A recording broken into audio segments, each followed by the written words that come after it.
இனி summer holidays கண்ணு கால் GT ஹாலிடேஸ்க்கு பண்ணு.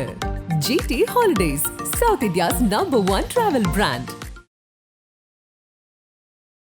சரி, இவங்க ஜாதியை சொல்லி என்ன பண்ணி எந்த ஜாதிக்கு எதிராக இவங்க படம் எடுத்துட்டாங்க?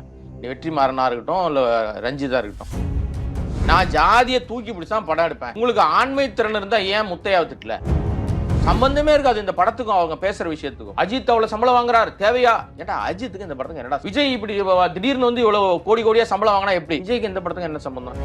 கட்டில் கூட வேணாம், காத்து வரட்டும், நான் வந்து புளிய மரத்து அடியில படுத்துக்கிறேன், வயல்வெளியில படுத்துக்கிறேன், எங்கேயோ ஒரு பெட்டை ஏதோ விரிச்சு படுத்து தூங்கிட்டு இருக்காரு. அது ஒரு போட்டோ எடுத்து வீடியோ எடுத்து வைரல் பண்றாங்க. வீடியோ எடுத்து வைரல் பண்றது யாரு? சூர்யா இப்படி வந்து நீங்க எனக்கு தொகுதி வாரியா வேணும், எனக்கு மாவட்ட வாரியா வேணும், வட்டம் வாரியா வேணும் அப்படின்னா இருக்கட்டுமே, தப்பு இல்லையே. இப்ப இவர் போய் ஊரா டிராக்டர் கொடுக்குறாரு சார். தனுஷ் என்கிற நடிகனை ரொம்ப பிடிக்கும் எனக்கு. ஆனா தனிப்பட்ட வாழ்க்கையில தனுஷ் சரியான நபர் இல்லை. வரும்போது பார்த்தா போஸ்டர் ஒன்று ஓட்டி வச்சிருந்தாங்க. யாரு? நம்ம நெல்சனோட ப்ரொடக்ஷன்ல பிளட்டி பகர் அப்படின்னு ஒரு போஸ்டர். அது என்ன டைட்டில்? அது ஏடா உங்களுக்கு எல்லாம் வேற வேலை வெட்டியே கிடையாதாடா? உங்களுக்கு ஒரு குடும்பம் இல்லையா? உனக்கு பொண்டாட்டி புள்ள கிடையாதா? நீ என்ன போய் பஞ்சாயத்து பண்ணிட்டு இருக்க? இதை விட நிறைய பேசுறதுக்கு இருக்கு. முக்கிய நிகழ்வுகளை உடனுக்குடன் குறிஞ்சி வேலையை தெரிஞ்சுக்கல ஆதன் செயலை டவுன்லோட் பண்ணுங்க. கீழே டிஸ்கிரிப்ஷன்ல லிங்க் இருக்கு. ஆதன் செயல் அனைவருக்கும் ஒரு பெரிய வணக்கம் அண்ட் வெல்கம் டு ஷோ. இன்னைக்கு நம்ம கூட என்ன நினைஞ்சிருக்காங்க. அண்ணே வணக்கம். வணக்கம். எப்படி இருக்கீங்க? நல்லா இருக்கேன் ராஜா. சரி, ரஞ்சித் வெற்றிமாறன் இருந்தே நான் தொடங்கிடுறேன். இரண்டு பேரும் நல்ல இயக்குனர்கள், தெரிஞ்ச ஒரு விஷயம். எல்லாருமாலும் கொண்டாடப்பட்டுக்கிட்டு இருக்க ஒரு இயக்குனர்கள். ஆனா இவங்க இரண்டு பேரையும் பர்டிகுலரா தமிழ் சினிமால இருக்கக்கூடியவங்க நிறைய விஷயங்களை விமர்சனம் வச்சுக்கிட்டே இருக்காங்க. இந்த ஜாதி படங்கள் அப்படின்ட்டு பிரவீன் காந்தி அவர்கள். பிரவீன் காந்தி ஒரு இயக்குனரே கிடையாது. அவரெல்லாம் இப்போ வந்து வழக்கொழிந்து போயிட்டார். நம்ம நண்பர் தான் அவரு. அவரெல்லாம் சும்மா ஜாதி வெறின்னு பேசுறாரு. இங்க பேசுறதுக்கு முன்னாடி ஏன் முத்தையா பேரை சொல்ல மாட்டேங்கிறாரு? இந்த ஜாதி படங்களுக்கு ஆரம்ப கட்டம் வந்து முத்தையா கூட கிடையாது. ஆரம்ப காலத்துல எத்தனையோ ஜாதி பேரோட படங்கள்லாம் வந்துச்சு. அப்பெல்லாம் ஏன் இவங்கெல்லாம் என்ன பண்ணாங்க? எத்தனையோ படங்கள் வந்துச்சு. ஆனா பிரவீன் காந்தி அவர்கள் கூட ஓப்பனா அவங்க ரெண்டு பேர்கள் சொன்னாங்க. ஆனா மற்றவங்க பேசும்பொழுது இந்த பூசி மூழ்கி பேசுவாங்கன்னு சொல்லுவாங்களா? அந்த மாதிரி தான். ஏன்ற உங்களுக்கு அப்ப திராணி இல்ல, திறமை இல்ல, உங்களுக்கு பயமா இருக்கா? ஏன்? என்ன பிரச்சனை? சரி, இவங்க ஜாதியை சொல்லி என்ன பண்ணி எந்த ஜாதிக்கு எதிராக இவங்க படம் எடுத்துட்டாங்க? வெற்றிமாறனா இருக்கட்டும், இல்ல ரஞ்சிதா இருக்கட்டும். வலிய சொல்றதுக்கான ஒரு ஒரு ஒரு ஊடகமாக தான் இந்த திரை ஊடகத்தை பல பேர் இப்ப பயன்படுத்துறாங்க. இன்னைக்கு இவங்களுக்கு தேவை இருக்கு. ரஞ்சித் மேல கல் அடித்தால் தனக்கு ஒரு பேர் கிடைக்கும்னு நினைக்கிறாரு. இப்ப இவர் நீங்க சொன்னீங்களே, யாரு? நம்ம பிரவீன் காந்த். இவரு என்ன பண்ணிட்டு இருக்காரு? இப்ப திரைத்துறையை விட்டு படங்கள் எடுக்கிறது இல்ல. திரைத்துறையை விட்டு எடுக்கிறது இல்ல. உனக்கு வாய்ப்பு இல்ல. ஏன்னா உன்னுடைய திறமை முடிஞ்சிருச்சு. உன்னுடைய விஷயங்கள் எல்லாம் முடிஞ்சிருச்சு. இன்னைக்கு அடுத்தவங்க மேல சவாரி பண்ணி அடுத்தவங்களை திட்டிக்கிட்டு நீ உட்கார்ந்துட்டு இருக்க இடம் என்ன? எங்க போய் உட்கார்ந்துருக்க? ஒரு குறிப்பிட்ட கட்சிக்குள்ள போய் உட்கார்ந்துக்கிட்டு அவங்களுக்கு சாதகமான விஷயம் பேசிக்கிட்டு எந்த நேர்காணல்லையாவது யாரையாவது நல்ல விதமா பேசுறாரா? எல்லாரையும் குறை சொல்றது மட்டும் தான் அவருக்கு தோணுது. கலைத்துறையில இருந்து நான் வரேன் அப்படின்னு நீங்க வந்து மார்த்தட்டுறீங்கல்ல. நீங்க அதாவது பிரம்மாண்டம் அப்படின்றதுக்கு அடையாளம் பிரவீன் காந்த். ஒரு காலத்துல சங்கரையே மிஞ்சினாரு. ரட்சகன் படம்லாம் பாத்தீங்கன்னா அப்படி இருக்கும் பிரம்மாண்டம். அந்த காலகட்டத்துல அவ்வளவு பொருட்செலவோட படமே எடுக்க மாட்டாங்க யாருமே. அப்படி எடுத்த இயக்குனர் தான். அப்படி வாய்ப்புகள் எல்லாம் கிடைச்ச இயக்குனர் தான். இன்னைக்கு ஒண்ணுமே எல்லாம் போயிட்டா முனை மழுங்கி போச்சு. இப்ப பேசுறது நீங்க வெற்றிமாறனை திட்டுறாரு, பாரஞ்சித திட்டுறாரு. உங்களுக்கு ஆண்மை திறன் இருந்தா ஏன் முத்தையாவை திட்டல? நேரடி நான் இப்படி தாங்க படம் எடுப்பேன், நான் ஜாதியை தூக்கி பிடிச்சான் படம் எடுப்பேன் அப்படின்னு சொல்லக்கூடிய முத்தையாவை ஏன் இவர் வாய் திறக்க மாட்டேங்கிறாரு? இப்ப பாரஞ்சித்து ஜாதியை தூக்கி பிடிச்சி கொண்டாடி மற்ற சாதியினரை தவறா பேசி ஏதோ ஒரு படத்தை சொல்லுங்க. அவருடைய சமூகத்துல என்ன வலி இருக்கோ அதை பதிவு பண்றாரு. வெற்றிமாறன் அப்படிதான் பதிவு பண்றாரு. அவர் எந்த அடையாளத்தோடு வரார்? வெற்றிமாறன் மாறுபட்ட கருத்து நிறைய இருக்கும் சார்.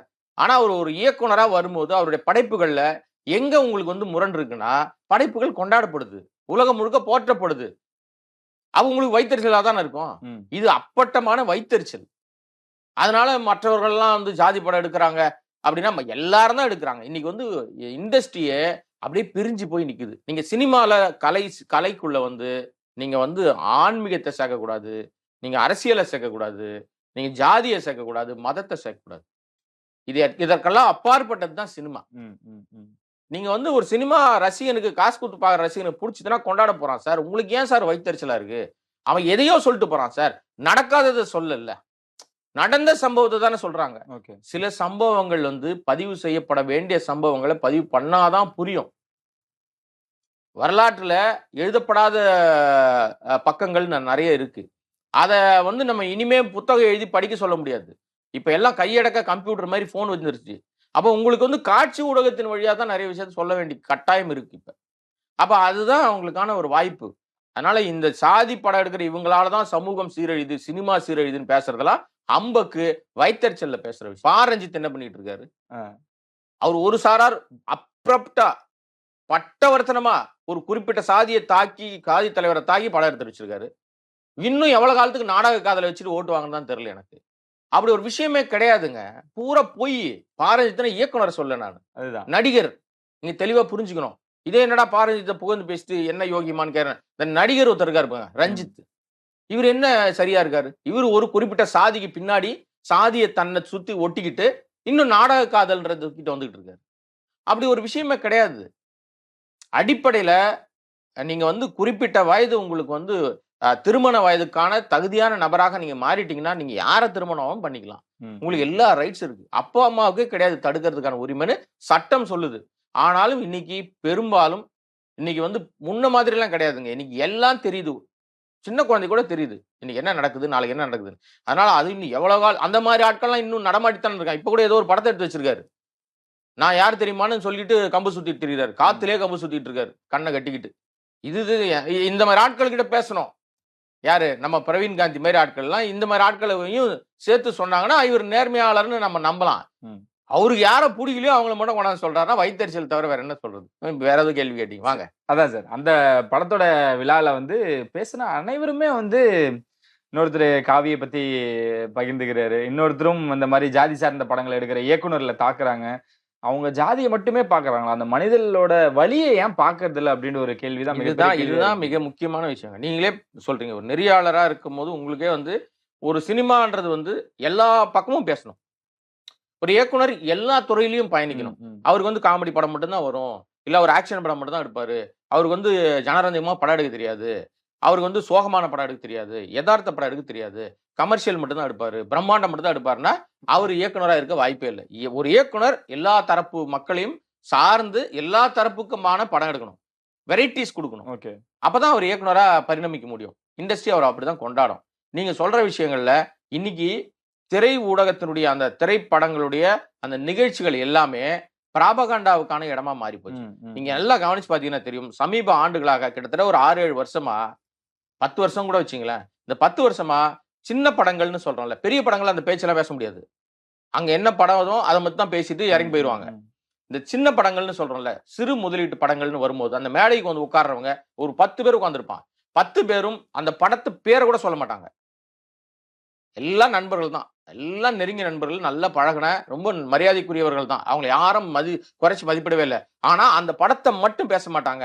உங்களை அந்த படத்துக்கு கூப்பிட்டுருப்பாங்க, ஐயா இந்த என் படத்தை பத்தி ப்ரமோட் பண்ணுங்கன்ட்டு. அதை விட்டுட்டு இங்க இருந்து வந்து ஊர் உலகமெல்லாம் பேசுவாங்க.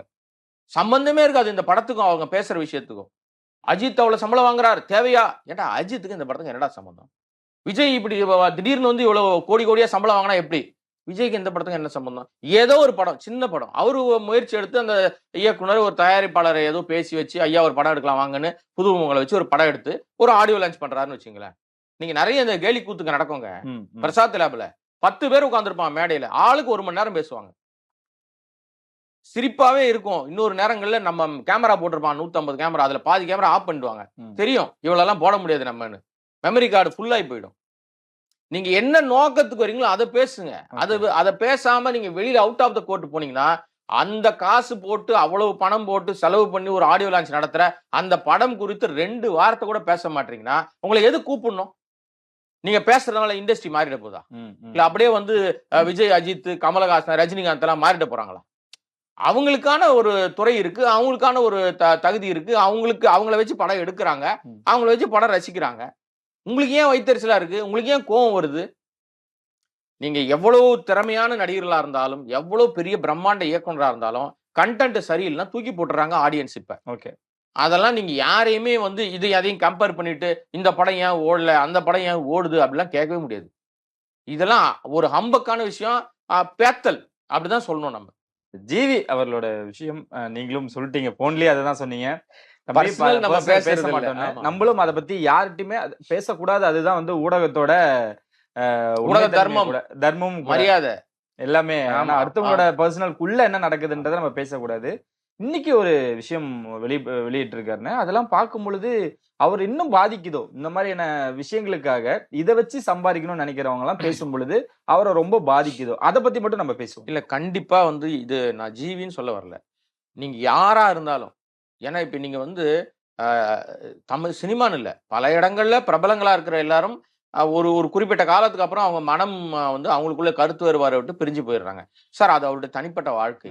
யாரா இருந்தாலும் எக்ஸ் ஆர் ஒய், அது ஜீவியை மட்டும் நம்ம குறிப்பிட்டு சொல்றோம். யாரா இருந்தாலும் இப்ப அது குறிப்பா வந்து நீங்க வந்து மற்றவர்களை மற்ற துறையில இருக்கிற பிரபலங்களை விட திரைத்துறை வந்து டக்குன்னு கேட்ச் ஆகும். டக்குன்னு பார்வை எல்லாரும் பார்வையும் அவங்க மேல விழுந்துரும். ஏன்னா இது வந்து வெளிச்சம் பாயிற ஒரு இடம்.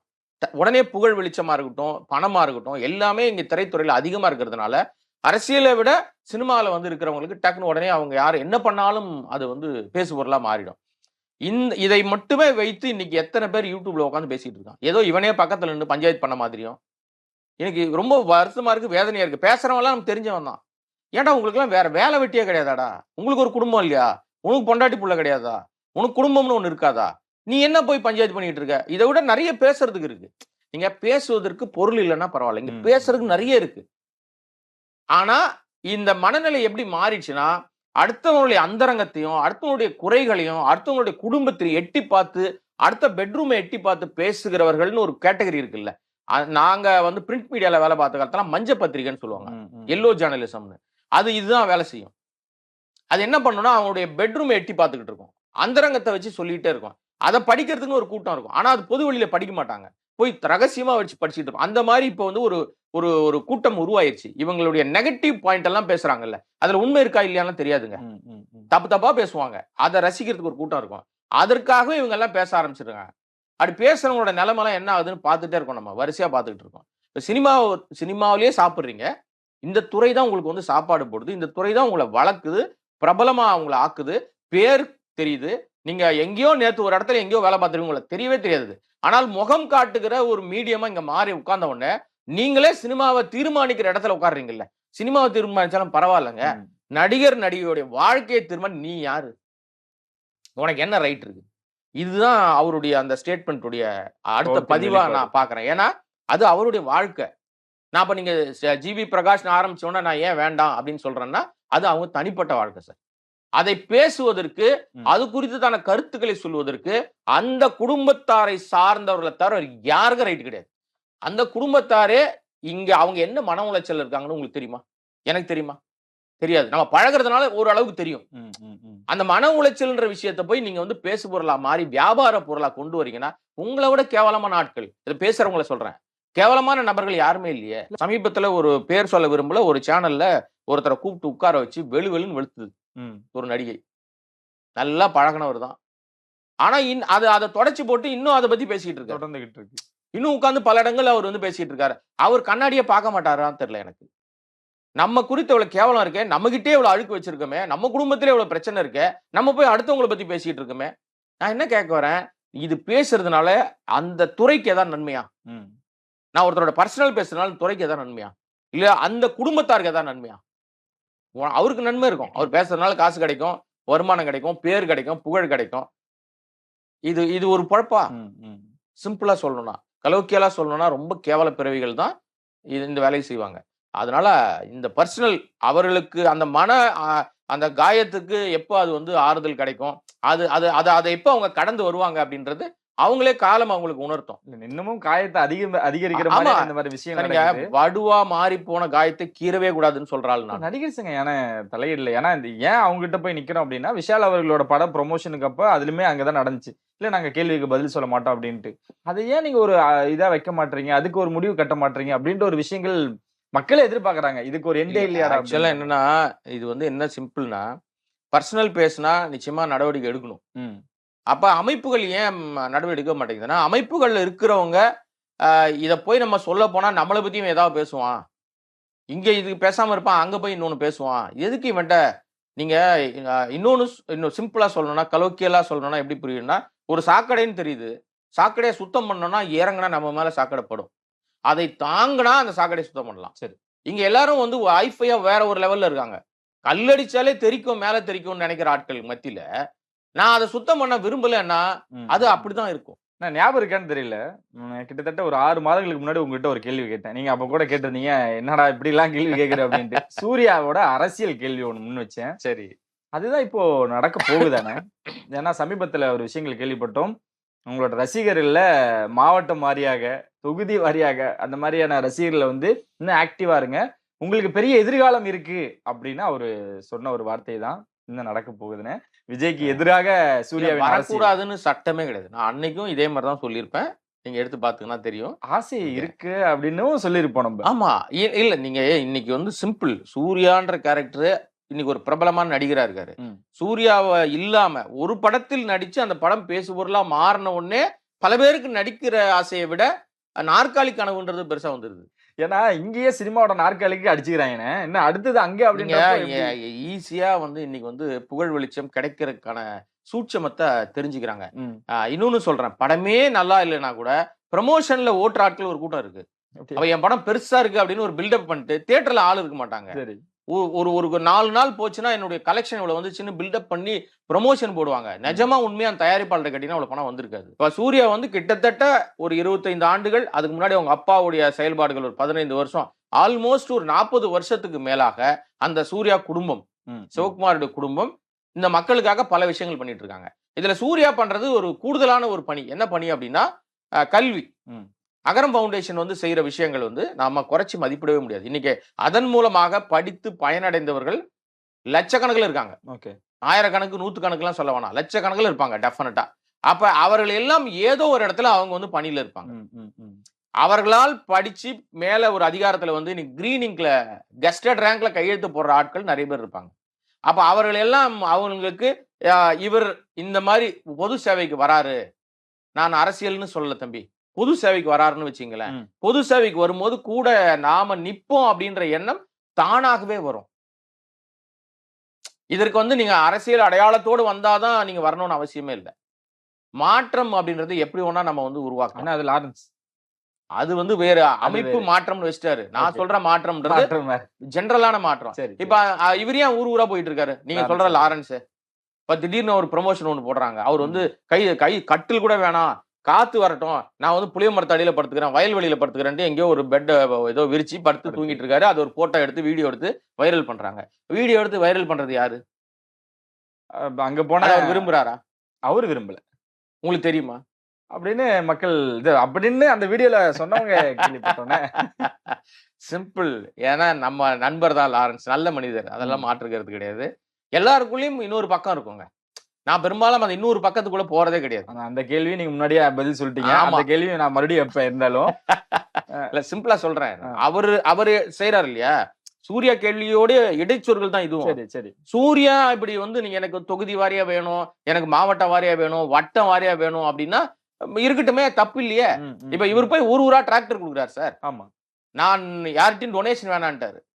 லாரன்ஸ் செய்த ஒரு மிகப்பெரிய செயல் என்னன்னா, அவருடைய அமைப்பு இருக்குல்ல, அந்த அமைப்புக்கு முன்னாடி எல்லாம் டொனேஷன் கொடுத்துட்டு இருந்தாங்க. திடீர்னு ஒரு ஸ்டேட்மெண்ட் விட்டாரு, என்னுடைய அமைப்புக்கு யாரும் எந்த நன்கொடையும் அளிக்க வேண்டாம், நான் உழைக்கிறதுல இருந்து கிடைக்கிற தொகையை வச்சு நானே நன்மை செஞ்சுக்கிறேன் அப்படின்னு சொல்லிட்டாரு. அறிவிச்சுட்டு இப்ப ஏதோ வந்து டிராக்டர் கொடுக்குறேன், நான் தத்து எடுக்கிறேன், கிராமத்தை எடுக்கிறேன், அது ஏதோ போயிட்டு இருக்காரு, வீடு கட்டி கொடுக்குறேன், ஏதோ பண்ணிட்டு இருக்காரு. அப்ப அவர் அரசியலுக்கு வராரா? நான் தானே கேட்கணும் அதை, நான் கேட்கணும் அதை, நான் கேட்கிறேன் அதை, வராரா? ஏன்னா இங்க வந்து அரசியலுக்கு வந்தாதான் இதெல்லாம் செய்யணும்னு அவசியம் இல்லை. சரி இவங்களை விடுங்க சார், இவங்கள கோடிகள்ல சம்பளம் வாங்குறவங்க சார். கேபிஒய் பாலான்னு ஒருத்தர் இருக்காரு. அவர் திடீர்னு பார்த்தா வந்து ஆட்டோ கொடுக்குறாரு, திடீர்னு பார்த்தா ஆம்புலன்ஸ் கொடுக்குறாரு, திடீர்னு பார்த்தா மாற்றுத்திறனாளிக்கு போய் ஸ்கூட்டர் கொடுக்குறாரு, 3 சக்கர வாகனம் கொடுக்குறாரு, திடீர்னு என்னமோ பண்ணிட்டு இருக்காரு. அவர் வாங்குகிற தொகைன்னு பாத்தீங்கன்னா சில லட்சங்கள் தான். அது கூட எல்லாரும் லட்சம் தர்றதில்ல, ஆயிரங்கள்ல தான் வாங்குறாரு. ஆனால் அவர் செய்கிற தொகை பாத்தீங்கன்னா ஏராளமான தொகை செய்யற. ஒரு ஆம்புலன்ஸ்னா குறைஞ்சபட்சம் ஒரு 10-12 லட்ச ரூபா இருக்கும், 20 லட்ச ரூபா இருக்கும். ஆம்புலன்ஸுடைய தரத்தை பொறுத்து, சின்னது ஆம்னியில ஆம்புலன்ஸ் பண்ணா ஒரு காசு இருக்கும், பெரிய டெம்போ டிராவலர்ல பண்ணா ஒரு தொகை இருக்கும். ஸோ இது எல்லாம் கொடுக்கறதுக்கு எங்க இருந்த ஒரு பணம் வந்துச்சு? ஆனா கொடுக்குறாரு, ஒரு பேர் கிடைக்குது, ஒரு மிகப்பெரிய ஒரு ஆளுமையா வளர்ந்துட்டே இருக்காரு. அப்ப கோடிகள்ல வாங்குறவங்களும் செஞ்சுக்கிட்டு இருக்காங்க. அப்ப கேபிஒய் பாலாவுக்கு வந்து தான் கவுன்சிலர் ஆகணும், எம்எல்ஏ ஆகணும், எம்பி ஆகணும், மந்திரி ஆகணும், முதலமைச்சர் ஆகணும் ஆசை இருக்கா? கேள்வி வருமா வராதா? இது இது செய்யறதுக்காக அவர்களுக்கு நன்மை கிடைக்குது. யாரோ ஒருத்தர் நன்மை கிடைக்குதுங்க, நல்லதுங்க, இருக்கட்டுமே. வாங்கி எனக்கு மட்டும் வச்சுப்பேன் நானு. நான் தோட்டம் துறவு வாங்குவேன். நான் இங்க சம்பாதிப்பேன். போய் கர்நாடகத்துல தான் சொத்து வாங்குவேன். நான் யாரையும் குறிப்பிட்டு சொல்லல சார். நான் பெங்களூர்ல தான் சொத்து வாங்குவேன். அப்படின்லாம் சொல்றது இல்ல. பாம்பே விட்டுட்டீங்கன்னு. இப்ப அங்க போயிட்டாங்கண்ணே. எல்லாரும் துபாயில எல்லாம் வீடு வச்சிருக்காங்கப்பா. ஓகே. துபாயில வீடு வாங்குறது, அங்க போய் நான் முதலீடு பண்றேன் அப்படிலாம் இல்ல. ஏதோ கிடைக்கிற காசு நான் எனக்கு 10 ரூபா கிடைக்குது. இவங்க அம்மா கூட ஏதோ வருத்தப்பட்டதெல்லாம் ஒரு வீடியோ எல்லாம் பார்த்தேன் நானு. என்னடா சம்பாதிக்கிற காசெல்லாம் இப்படி விட்டீங்கன்னா உனக்கு என்னடா நிக்கும் அப்படின்ற மாதிரி அவங்க ஏதோ தாயார் வருத்தப்பட்டதெல்லாம் நம்ம பார்த்தோம். KPY பாலாவால விஷயத்துல. இயல்பு செய்யறவர்களுக்கு வந்து இறைக்கிற கிணறு தான் சுரக்கும்னு ஒரு பழமொழி இருக்கு. கிராமத்துல காலங்காலமா நெடுங்காலமா இருக்கிற பழமொழி. நீ எடுக்க தான் உனக்கான ஒரு விஷயம் வரும் போது அவங்க செஞ்சுக்கிட்டு இருக்காங்க. அவங்களுக்கு திரும்ப ஏதோ வகையில அது அவங்களுடைய பை நிரப்பப்பட்டுக்கிட்டே இருக்கு. ஓகே. ஆனா இதெல்லாம் செய்யறதுக்கு ஆரம்ப புள்ளியா அகரம்ல இருந்து தொடங்கினவர் தான் சூர்யா அவர்கள். விஜய்க்கு எதிராக வந்து நிப்பாரா? அதுதான் எல்லாத்தோட கோர் பாயிண்ட். இவ்வளவு நேரம் நீ என்ன பேசி பிரயோஜனம் இல்லை எனக்கு. உன் பாயிண்ட்டுக்குள்ள வா. இல்லண்ணே, அங்க சுத்தினாலும் இங்க கூட்டு வந்து உங்களை விடுறேன் நானு. இல்ல, ஏன்னா விஜய்க்கு உண்டான ஒரு வரவேற்பா இருக்கட்டும், விஜய்க்கு உண்டான ஒரு பெரிய மக்கள் கூட்டமா இருக்கட்டும், சூர்யா அவர்கள் வந்து நின்னா, ஏன்னா அவர் வரதுக்கு முன்னாடி இவ்வளவு செய்யறாரு. விஜய் அவர்கள் வந்து 10வது 12ஆம் வகுப்பு மாணவர்கள்ல சிறந்தவர்களை 3 பேர்த்த தான் செலக்ட் பண்ணி கொடுக்குறாரு. ஆனா சூர்யா அவர்கள் தேடி தேடி எங்கேயோ போக முடியாத இடத்துக்குலாம் போய் அவங்க டிராவல் பண்ண கூட முடியாது, அந்த மாதிரியான மாணவர்களை கூப்பிட்டு இன்ன வரைக்கும் அவங்களுக்கு உண்டான சலுகைகளை கொடுத்துட்டு இருக்காரு. ஆனா அந்த அளவுக்கு ஒரு வரவேற்பு இருக்குமா? இன்கேஸ் வந்து அரசியலுக்கு வந்து நிறைய விஷயங்கள் பண்ணணும் அப்படின்னா அந்த மாதிரியான கேள்விகள் தான் அதிகமா வைக்கப்படுது. ஏன் இப்படி யோசிக்க கூடாது நீங்க? விஜய் அரசியலுக்கு வரட்டும், நல்லது பண்ணட்டும், சந்தோஷம். விஜயும் வரட்டும், சூர்யா வரட்டும், நடிகர்கள் எல்லாம் அரசியலுக்கு வந்து ஒரு மாற்றத்தை ஏற்படுத்தட்டுமே, ஒரு பெரிய சேஞ்ச் வரட்டுமே. சேர்ந்து பண்ணா ஏன் தப்பாயிடுமா என்ன? இவங்க சேரமா எதிரெதிரா தான் நிப்பார்களா? விஜய்க்கு எதிராக தான் சூர்யா நிப்பாருன்னு எப்படி, எந்த அடிப்படையில நம்ம அப்படி கட்டமைக்கிறோம்? இல்ல அங்க அப்படின்னு வரப்போ, ஏன்னா இப்போ சீமான் அவர்களும் விஜய் அவர்களும் இணைவாங்களா அப்படின்றப்போ முதலமைச்சர் வேட்பாளர் யாருன்னு ஒரு கேள்வி நார்மலா வைப்பாங்க. அப்ப சூர்யா அவர்களும் விஜய் அவர்களும் இணைஞ்சாங்க அப்படின்னா, இணையறாங்க அப்படின்னாலுமே கூட அங்க யார் அந்த நாற்காலி அப்படின்ற மாதிரியான ஒரு கேள்வி வரும்லண்ணே. அப்ப யாருக்கு அது? சார் மியூசிக்கல் சேர் மாதிரி இருந்துட்டு போட்டோமே சார். ஒரு 6 மாசம் நீ இரு, 6 மாசம் ஏன் சார் பாசிட்டிவாவே நம்ம திங்க் பண்ண மாட்டோம்? ஏன் இருக்கக்கூடாது தம்பி? தப்பு இல்லையே. நான் என்ன கேட்க வரேன்னா, இந்த நாட்டு மக்களுக்கு நன்மை செய்யணும்னு நினைச்சுதான் நீங்க எல்லாம் வர்றதா? அவங்க எல்லாம் வர்றதுக்கு வராங்க.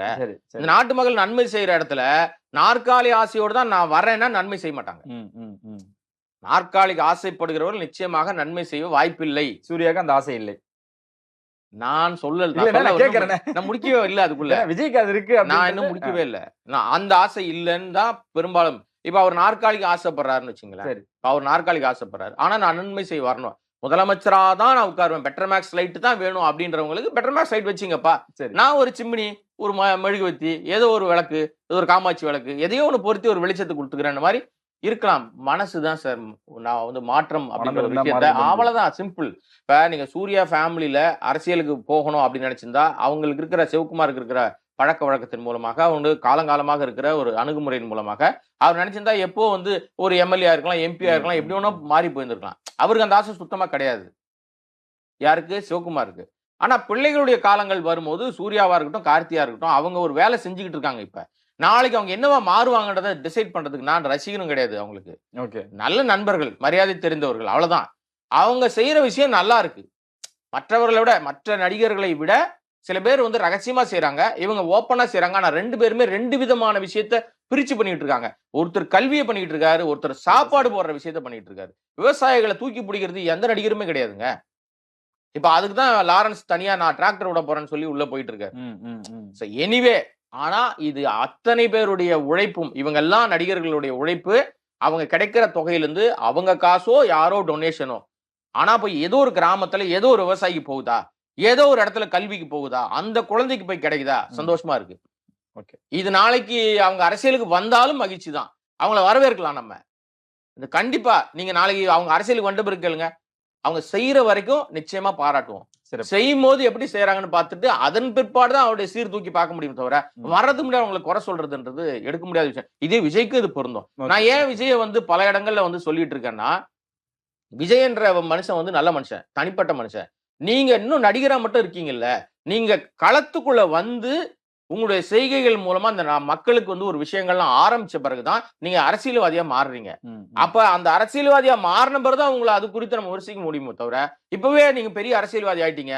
இப்ப எல்லாரும் வந்து எல்லாருடைய பிம்பம் பல இடங்கள்ல என்னை குறித்துதான பிம்பம் என்னவா இருக்குன்னா, நான் ஏதோ விஜய்க்கு எதிராகவே பேசிக்கிட்டு இருப்பேன், அப்படின்ற ஒரு தோற்றத்தை உருவாக்கி வச்சிருக்காங்க. அது கிடையவே கிடையாது. இருக்கிற விஷயத்த சொல்றோம். அவர் அரசியல் கட்சியாக ஆரம்பித்த அந்த நாள்ல சொன்ன நாள்ல இருந்து இன்னைக்கு வரைக்கும் முழு நேர அரசியல்வாதியா மாறல. ஓகே. இது எல்லாருக்கும் தெரிஞ்ச உண்மை. இன்ன வரைக்கும் மக்களை சந்திக்கல. இந்த நிமிஷம் வரைக்கும் மீடியாக்களை சந்திக்கல. சோ மீடியாக்கள்ன்றது ஏன் சந்திக்கலன்னா, மக்கள்கிட்ட போய் செய்திகளை கொண்டு போய் சேர்க்கிறவங்க மீடியா. ஒண்ணு மீடியாவை நீங்க சந்திக்கணும். இல்ல நேரடியாக மீடியா வேண்டாம். நம்முடைய நாட்டினுடைய பிரதமராகிற மோடி மாதிரி 10 வருஷம் மீடியாவே பார்க்கலனாலும் ஆட்சி நடத்த முடியும்ன்ற நினைச்சிட்டு பண்ணிட்டு இருக்காரு இல்லையா? அவர் மாதிரி நீங்க மக்களையும் நீங்க வந்து டைரக்டா போய் நான் மக்களையே பாத்துக்கிறேன். போய் மீட்டிங் பேசிக்கிறேன். அப்படின்னு நீங்க சந்திக்கல. அப்ப 2 இடத்துலயும் நீங்க வராம வெறும் சோசியல் மீடியால மட்டும் உங்களுடைய அரசியல் செயலமைப்புகள் எல்லாம் பண்ணிக்கிட்டு இருந்தீங்கன்னா, அப்ப அது வந்து முழுமையான அரசியலுக்கான ஒரு தோற்றம் ஏற்படல. இததான் குறிப்பிடுறோமே தவிர, விஜய் தரம் தாழ்ந்தோ இல்ல விஜய் குறித்ததான எந்த நெகட்டிவ் பாயிண்ட்டும் நம்ம பேசுறது இல்ல. அப்படி ஒரு கருத்து உருவாக்கம் ஏற்படுத்தி வச்சுட்டாங்க. இப்ப இவர் வராருன்னா வரட்டும், சூர்யா வராருன்னா வரட்டும், இன்னைக்கு எத்தனையோ நடிகர்கள் ஆசைப்படுறாங்க வரட்டும். வந்த பிறகு எல்லாம் சேர்ந்து பண்ணுங்க. சினிமால சேர்ந்து நடிக்கிறீங்கல்ல, சினிமால நான் நல்லது பண்ற மாதிரி நான் வந்து கதாநாயகன் நான் இறங்கி வரீங்கல்ல. சினிமாவில 4 கதாநாயகனை வச்சு படம் பண்ற ஆட்கள்லாம் உண்டு. ஒரு படத்துல ஹிந்தி படத்தெல்லாம் அப்படி வந்து எல்லாரும் சேர்ந்து எல்லாம் பண்றாங்கல்ல. அப்புறம் ஆட்சி அமைங்க அந்த மாதிரி சேர்ந்து உங்களோட திறமைகளை வந்து ஒவ்வொரு இடம் எடுத்துங்க. நீங்க சார் யாரோ ஒருத்தர் தான் முதலமைச்சரா இருக்க முடியும். அந்த நாற்காலி ஒரு ஆளுக்கு தான் இருக்கும். தப்பு இல்ல. உங்க ஒரு துறையில நீங்க வந்து முதலமைச்சராவே நீங்க செயல்படுங்க சார். யார் உங்களை வேணான்றது? சிறப்புட. நினைத்தால் செய்யலாம். மனசுதான் முக்கியம். இந்த பக்கம் ராயன் தனுஷ் அவர்களுக்கு வந்து எப்பவுமே அந்த சர்ச்சை வந்து சிம்புக்கு ஒரு காலகட்டத்தில் தொடர்ந்துகிட்டே இருந்தது. இப்ப தனுஷ் அவர்கள் பின்னாடி திரும்பி பார்த்தோம்னா கொஞ்சம் ரிலாக்ஸா இருக்கும்டா அப்படின்னு நினைப்பாரு. ஆனா பின்னாடி ஏதோ ஒரு வழியில வந்துகிட்டே இருக்கு. ஓப்பனாக கேட்டோன்னா சுசித்ரா அவங்களும் கார்த்தி அவர்களும் ஒன்னா இருந்தாங்க. அப்புறம் டிவோர்ஸ் வாங்கினாங்க. ஆனா தனுஷ் அவர்கள் பேரை ஒரு திட்டமிட்டோ இல்ல வந்து ரிப்பீட்டடாவோ அவர் பேரை ரொம்ப டேமேஜ் பண்ணிக்கிட்டே இருக்காங்களே. தனுஷ் அவர்களோட வளர்ச்சி அடுத்தடுத்த கட்டத்துக்கு போனாலும் நடிப்பு ரீதியாவோ அடுத்த கட்டத்துக்கு டிரெக்ஷனாவோ போயிட்டு இருந்தாலுமே கூட இதெல்லாம் பார்க்கும் பொழுது அவருக்கே வந்து என்ன பண்ணி என்னடா இந்த மாதிரி விஷயங்கள் தொடர்ந்துகிட்டே இருக்கு அப்படின்னு இருக்குமோ? இதுவும் ஏறக்குறைய பர்சனல் கேள்விதான். இருந்தாலும் பொது வழியில சுசித்ரா பேசும் பொழுது இல்ல ஆக்சுவலா என்னன்னா நீங்க சுசித்ராவுடைய முந்தைய அவங்களுடைய பாஸ்ட் அந்த பஞ்சாயத்துகள் எல்லாம் வந்தது இல்லையா? சுசி லீக்ஸ் அது விஷயங்கள்லாம் வரும்போது இப்ப அதுக்கு எல்லாத்துக்கும் சேர்ந்து இவங்க பதில் சொல்லிட்டாங்க. அது எங்கிட்ட இருந்து கிடையாது, அது எங்கிருந்து வெளியே போச்சு, யார் மூலமா வெளியே போச்சு அப்படின்ற விஷயங்கள் எல்லாம் பட்டவர்த்தனமா அவங்க இப்ப ஓப்பனாவே ஸ்டேட்மெண்ட் கொடுத்துட்டாங்க. அது பயங்கர வைரலா போயிட்டு இருக்குன்னு வச்சுங்களேன். நீங்க யாரையும் குறைச்சு இப்ப நீங்க இதற்கு எல்லாத்துக்கும் பதில் சொல்லிட்டே இருந்தாருன்னா நீங்க சொல்ற மாதிரி தனுஷ் வந்து ஐயோ சோர்ந்து போயிட்டாரு, தனுஷ் ரொம்ப டயர்ட் ஆயிட்டாரு, பயங்கரமா இருக்காரு அப்படின்னு. தனுஷ் என்கிற நடிகனை ரொம்ப பிடிக்கும் எனக்கு. ஆனா தனிப்பட்ட வாழ்க்கையில தனுஷ் சரியான நபர் இல்லை. அவ்வளவுதான். இது ஒரு வரி தான் என்கிட்ட இருந்து பதில். சரி, அவர் மனசு கஷ்டப்படுறாரா கஷ்டப்படலையா, நீங்க என்ன செய்றீங்களோ அதான் சார் திரும்ப கிடைக்கும். கண்ணாடி மாதிரி சார் வாழ்க்கை. நம்ம செய்யற விஷயம் நமக்கே திருப்பி ரிஃப்ளெக்ட் பண்ணும். அவ்வளவுதான். ஒரு மிகப்பெரிய லெஜெண்ட், மிகப்பெரிய ஆளுமை நிறைந்தவர் ரஜினிகாந்த். அவர் மனசுல எவ்வளவு கஷ்டம் இருக்குன்னு யாருக்காவது சொல்ல முடியுமா? யோசிச்சு பாருங்க. கோடிகள்ல பணம் வச்சிருக்காரு. கோடிகள் எண்ண முடியாத அளவுக்கு அவருக்கு தொகை இருக்கும். பெரிய லெஜெண்ட். அவர் நினைச்சா என்ன வேணா பண்ண முடியும். அவர் குடும்பத்துல இன்னைக்கு முதல் மருமகனாக பெரிய பெண்ணை கல்யாணம் பண்ண மருமகனாக இருக்கிறது வந்து தனுஷ். மருமகன் அப்படின்றதே வந்து மருமகனே கிடையாது, மகன் தான். அதுதான் அர்த்தம். அந்த இடத்துல வந்து உங்களுக்கான அந்த குடும்ப உறவில் இருக்கிற விஷயம் இருக்குல்ல, நான் பர்சனல் பேசுறது இல்லை, அது எனக்கு தேவையும் இல்லை. அங்கேயும் ஒரு மிகப்பெரிய சோகம் ஓடிக்கிட்டு தானே இருக்கு சார். இன்னைக்கு வரைக்கும் ஓடிக்கிட்டு தானே இருக்கு. ஆக நீங்க எல்லா இடங்கள்லயுமே உங்கள் மீதான ஒரு பார்வை வந்து எல்லாரும் சொல்லிட்டே இருக்காங்க. நான் ஒரு இடத்துல மட்டும் இல்ல, தொடர்ந்து நான் தப்பு பண்றேன் அப்படின்னா, நீங்க தப்பு பண்றேன், உங்க 2 பேர் நம்ம 2 பேருக்குள்ள பிரச்சனை அப்படின்னா, ஒண்ணு நீங்க என்ன பத்தி சொல்லணும், நான் உங்களை பத்தி சொல்லணும். ரைட்டா? போற எல்லா இடங்கள்லயும் உங்களை சொல்றதை விட்டுட்டு என்னை குறித்து மட்டுமே இன்னொருத்தர் சொல்லினா அப்ப தப்பு எங்கேயோ ஒரு இடத்துல என்னிடம் இருக்கிறதுன்றத நான் புரிஞ்சுக்கணும். நான் என்னையே உதாரணமா சொல்றேன்.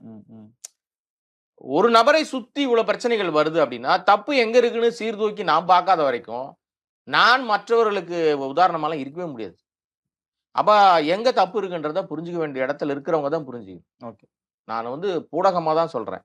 ஏன்னா இது வந்து வாழ்க்கை சார். ஒரு முறைதான் வாழ்க்கை. இந்த வாழ்க்கை நாம் என்ன செஞ்சிருக்கோம், என்ன செஞ்சுட்டு போனோம், இதுதான் பின்னாடி பேசும். எவ்வளவு பெரிய ஆளா இருந்தாலும் சரி, ஃபைன் மணி காணாம போயிட்டாங்கன்னா அவ்வளவுதான், முடிஞ்சிருச்சு அவங்க வாழ்க்கை. அவர் சினிமால பிஸியா இருக்காரு. இதெல்லாம் அவர் கவனம் செலுத்துறது இல்ல. பயங்கர பிஸியா இருக்காரு. அப்படிதான் இப்ப எனக்கு தோணுது. ஏன்னா, ராயன் அந்த படம் வந்து தொடங்குன வேகம் தெரியல. இப்ப முடிச்சுட்டாங்க. ம்.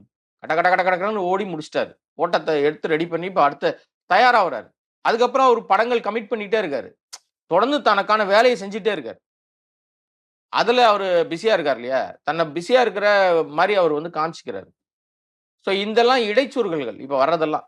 ஓகே. அது அவர் மீது வந்து சேற்ற வாரி இறைக்கலாம். இல்ல அவர் வந்து எல்லா மனுஷனுக்குள்ளயுமே இன்னொரு பக்கம் இருக்கும்னு சொல்லியிருக்கேன்ல நான். எப்பவுமே எல்லா மனுஷனுக்கும் இருக்கும். எனக்கும் இருக்கும், உங்களுக்கும் இருக்கும். பட் அந்த பக்கத்தை குறித்து பேசுவதற்கு எனக்கு தான் தகுதி இருக்கு. என் பக்கத்த குறித்து பேசுறதுக்கு வேற யாருக்கும் ரைட்ஸ் கிடையாது. ஸ்டார் மூவினே. கவின் மீது பாசிட்டிவா நெறைய விஷயங்கள் வைக்கிறாங்க. ஆனா பெரிய ஒரு பிரஷர் வைக்கிறாங்களோ! அடுத்த சிவகார்த்திகேயன்.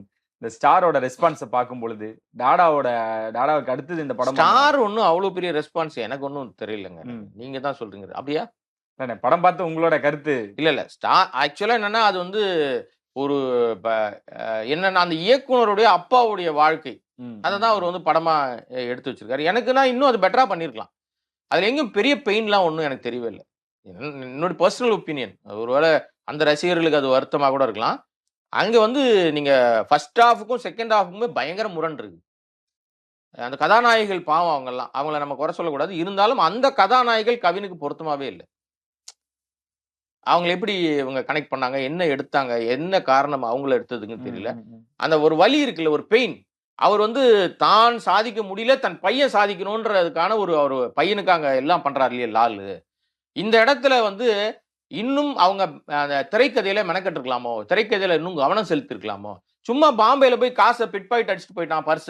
நானு அப்படியே அலைஞ்சேன். ரோட்ல படுத்து தூங்குனேன். இதனால நான் பெரிய ஆளா வந்துட்டேன் அப்படின்றது இருக்குல்ல. அப்புறம் கோவப்படுற இடங்கள் இருக்குல்ல. இது டிபிக்கலா சினிமா சார் இது. சினிமாத்தனத்தை வச்சு ஒரு விஷயத்த காமிக்கிறது இல்ல. அங்கலாம் எனக்கெல்லாம் பெரிய பெயின்லாம் வரவே இல்ல. இன்னும் மெனக்கெட்டுருக்கலாம். நீங்க எடுத்திருக்கீங்க. உங்க அப்பாவுக்கு ட்ரிபியூட் பண்றீங்க. உங்க அப்பாவுக்கு ஒரு பெரிய ஒரு மரியாதை செலுத்துறீங்க.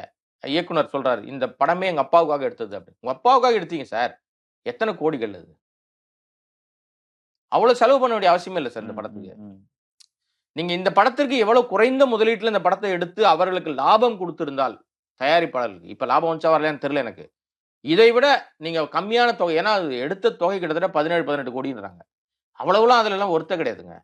அது யாரும் அவ்வளவு பெரிய பிரபலங்களும் கிடையாது. அப்புறம் ஏன் அவ்வளவு செலவாச்சு? நீங்க என்னடா அதுக்குள்ள போய் அவர கவின தூக்கி வச்சு வேற இடத்துல சார் வளர்ந்துட்டு வராரு. பாவம் வளரட்டும் விட்டுருவோம் நம்ம. இப்பவே நீங்க இவருக்கு இவருக்கு ஈக்குவலா வரீங்க. அவருக்கு இப்படித்தான் பல பேரை ஏத்தி விடுறதுக்கு முன்னாடியே வெட்றா போடுறா கீழ டமால் டமால் அடிச்சு எப்படி ஏறுவ நீ தலையை தூக்குறியா போடு தலையிலே அப்படின்ற மாதிரி. பாவம் லிப்ட் ஒரு படம் டாடா அப்படின்னு வந்துகிட்டே இருக்காரு படிப்படியா. எல்லாருக்கும் தனியான ட்ராக் தான் இருக்கும் சார். எஸ்கே நீங்க சொன்ன எஸ்கே தனி ட்ராக்ல தான் இருக்காரு. அவர் யாருக்கும் போட்டியாளர்லாம் கிடையாது. எனக்கு தெரிஞ்ச வகையில. அவருக்கு போட்டி, இவருக்கு போட்டி அதெல்லாம் கிடையாதுங்க. அவர் ட்ராக் தனி. இந்த கம்பேரிசனே இப்ப உடைஞ்சு போச்சு பாத்தீங்களா? முன்னாடிலாம் ரஜினி கமல், தனுஷ் விஜய், அஜித் விஜய் அப்படிலாம் இருந்துச்சுல்ல. அந்த மாதிரி இல்ல இப்ப கம்பேரிசனே கிடையாது இப்போ. எங்கேயாவது அந்த கம்பேரிசன் இப்ப சொல்றாங்களா? ஏன்னா இப்ப எல்லாரும் இண்டிவிஜுவலா அவங்கவங்களுடைய திறமையின் மீது வளர ஆரம்பிச்சிட்டாங்க. விஜய் சேதுபதி தனி ட்ராக்ல போயிட்டு இருக்காரு. சூர்யா தனி ட்ராக்ல போயிட்டு இருக்காரு. சூர்யாவும் கார்த்தி அண்ணன் தம்பியா இருந்தாலும் கார்த்தி தனி ட்ராக்ல போயிட்டு இருக்காரு. யாருக்கும் யாரும் சலைச்சவர்கள் இல்ல. அவங்கவங்க படங்கள் குடுத்துக்கிட்டு இருக்காங்க. இதுக்கு இடையிலேயே நாங்களும் இருக்கோம். காலங்காலமா எங்களுடைய இடத்த நாங்க யாருக்கும் விட்டு குடுக்க மாட்டோம். நாங்க இப்படிதான் இருப்போம்னு ஒரு பக்கம் கமலும், ஒரு பக்கம் ரஜினியும் அவங்க ஒரு ஃபைட் பண்ணிட்டு இருக்காங்க. சின்ன பசங்கள ஈக்குவலா அவங்களும் வந்து ஃபைட் பண்ணிட்டு இருக்காங்க சார். அதனுடைய விளைவு தான் ஒரு ஜெயிலர் வருது, ஒரு விக்ரம் வருது. இப்ப அடுத்தடுத்த படங்கள் வருது. இப்ப வரிசையா பாருங்க கமல்ட்டயே வந்து படங்கள் பெரிய பெரிய படங்கள் வச்சிருக்காரு. இப்ப வேட்டையன் ரெடியாகி தயாராயிட்டு இருக்கு. அடுத்த படம் ரெடி ஆயிட்டு இருக்கு. அதனால அவங்க இந்த கூலின்னு ஒரு படம் போட்டாங்க ரஜினிக்கு. நீ முந்தைய காலகட்டங்கள்ல அவங்க வந்து ஆயிரங்கள்ல லட்சங்கள்ல சம்பளம் வாங்கினதை விட அப்ப அவங்க மெனக்கெட்டு நடிச்சதை விட இப்போ சாதாரணமா நடிச்சாலே கோடிகள்ல உங்களுக்கு வந்து சர்வசாதாரணமா கிடைச்சிருது. அதனால நீங்க யாரையும் கம்பேரே பண்ணாதீங்க. கவின் இப்பதான் வளர ஆரம்பிச்சிருக்காரு. அவர் வளரட்டும். டெஃபினட்டா நல்ல ஒரு நடிகர் தமிழ் சினிமாவுக்கு இருக்காரு. எல்லாத்துக்கும் பொருத்தமா வராரு அவர். ஓகே. இப்ப பாருங்க நான் இப்ப நீங்க வரும்போது பார்த்த போஸ்டர் ஒன்று ஒட்டி வச்சிருந்தாங்க.